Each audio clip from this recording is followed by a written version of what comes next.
In the easternmost parts of Indonesia, an independence struggle has been rumbling on for decades, largely unnoticed by the rest of the world. Papua officially became part of Indonesia in 1969 after a controversial and very limited vote. Since then, there have been calls for independence from the government in Jakarta. Foreign journalists are restricted from working in Papua, but Newsnight has obtained rare footage of independence fighters based deep in the Papuan jungle. The man who filmed the pictures has asked to remain anonymous to protect those who helped him. Rachel Harvey, the BBC's correspondent in Indonesia until 2006, reports.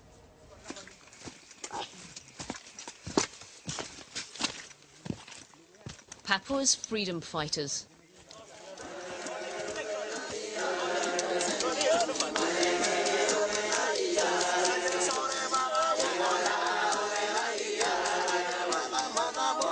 This is 2,000 miles from the Indonesian government in Jakarta.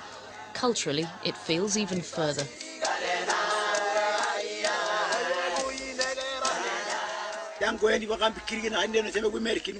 We are ready to fight Indonesia and to die for our land.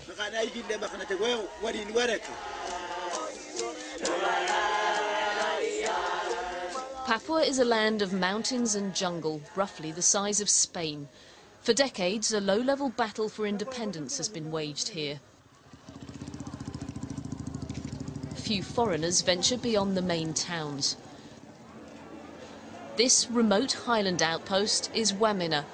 These pictures were filmed by a British man keen to document the independence struggle.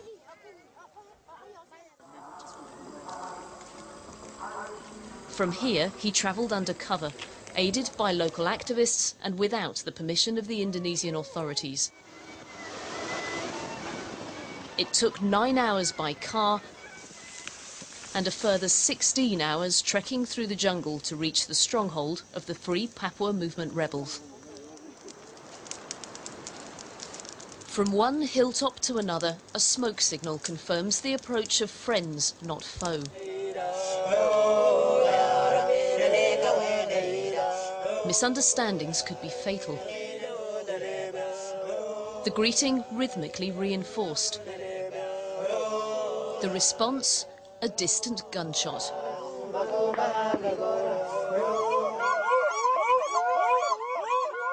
Permission granted.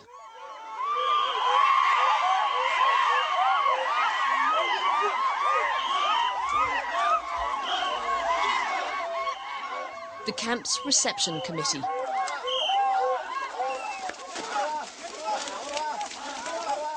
But they aren't here just to welcome strangers. The real focus of all this excitement is the appearance of another honoured guest. The rebel commander, General Goliath Tabuni. This is my land. Our ancestors gave us this land. We want independence. Indonesia has stolen our land from us. How long have we been suffering in the jungle? How many people have died? There are just so few of us now.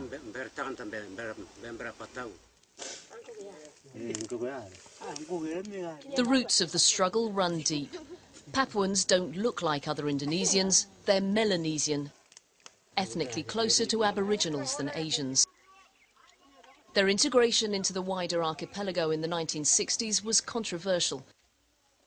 There has always been opposition to it, but the violent resistance is increasingly fragmented and poorly armed. Its power lies as much in its symbolism as it does in its ability to wage war.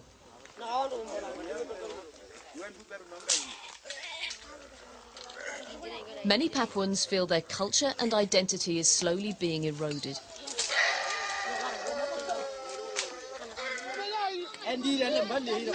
Migrants from other Indonesian islands now make up about half the local population, and some of those incomers consider the traditional Papuan way of life backward and uncivilized. Layers of grievance have built up over the decades.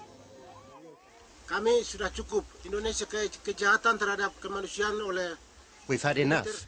Indonesia has committed crimes, killing people and other human rights abuses. But we're suffering, and it will be over for us, just like what happened to the Aborigines.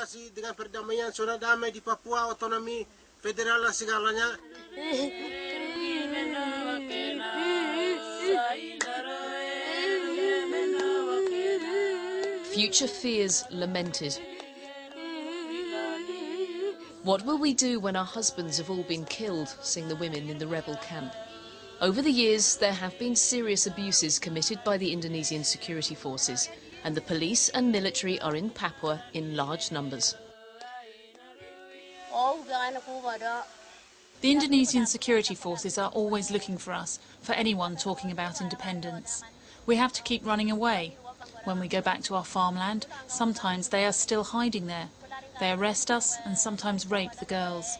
It makes it very difficult for us, so now we stay in hiding.